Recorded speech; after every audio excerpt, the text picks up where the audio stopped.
Family ने मुझे ये कहा था कि अगर हम तुम्हारा स्टैंड लेते हैं ना तो वो खुद ब खुद छोड़ देगा, वो अपने बच्चों के साथ रहेगा, तुम्हारे साथ रहेगा, उधर नहीं जाएगा फिर।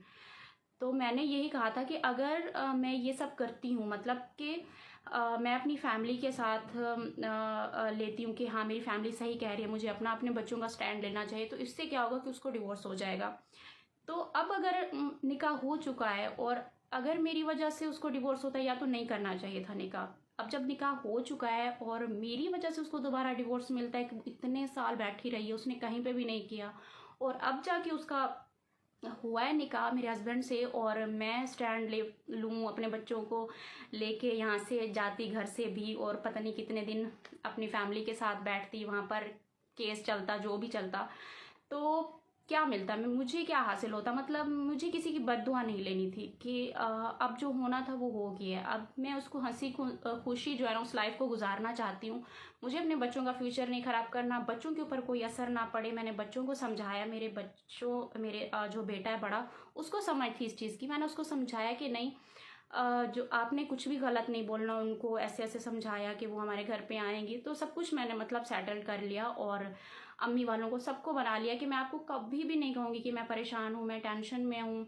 आप प्लीज़ इस बात को यहीं पर ख़त्म कर दें, और बस जैसे लाइफ चल रही है हमने इसको ऐसे चलाना है। तो मुझे, मेरे ध्यान में ये था कि वो जब 13 साल बैठी रही है, अब मैं उसको जाकर डिवोर्स दिलवाऊँ, तो मुझे उस चीज़ से फिर मेरे ध्यान में बार बार बातें आ रही थी, मुझे जो है ना किसी की बद्दुआ नहीं लेनी। और अगर उसने इतना साल वेट किया है तो हो सकता है उसकी मोहब्बत सच्ची थी, तभी अल्लाह पाक जो है ना, जो लिखता है ना वही होता है। उसने लिखा था, उसका निकाह उसके साथ हो गया, तो मैं इस चीज़ से एग्री हो गई बस। आप सबके कमेंट आ रहे थे कि ना ये चीज़ कैसे आप बर्दाश्त कर लेती हो, आपको कैसे, आपने ये सब बर्दाश्त किया है। मतलब जब तकलीफ़ देखें सबको होती है, हर किसी को होती है, लेकिन तकलीफ़ का भी एक लेवल होता है। आखिर किस हद तक होती है, कौन सा इसका लेवल है, एंड कहाँ तक होता है।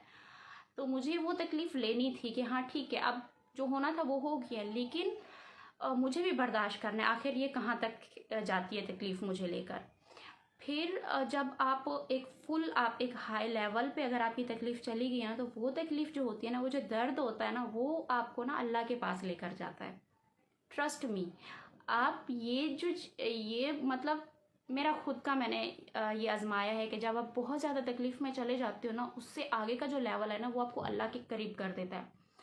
अल्लाह के करीब आप चले जाते हो, ऐसे आपका अल्लाह की तरफ यकीन शुरू हो जाता है ना, एक सफ़र शुरू हो जाता है। और मुझे बहुत सारे लोगों ने ये भी कहा, तुमने बहुत कुछ खो दिया है, तुमने अपने हस्बैंड की बात मान के तुमने बहुत कुछ खो दिया। मैंने कुछ भी नहीं खोया।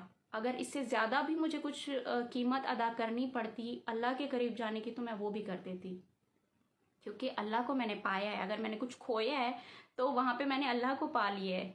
इससे मतलब पहले होता है, हर कोई नमाज पढ़ता है, कुरान पाक पढ़ता है, अच्छी अच्छी इस्लाम की बातें भी करते हैं, बहुत सारे लोगों को मैंने देखा है, लेकिन यकीन का सफ़र एक वो फिर एक अलग ही रास्ता है।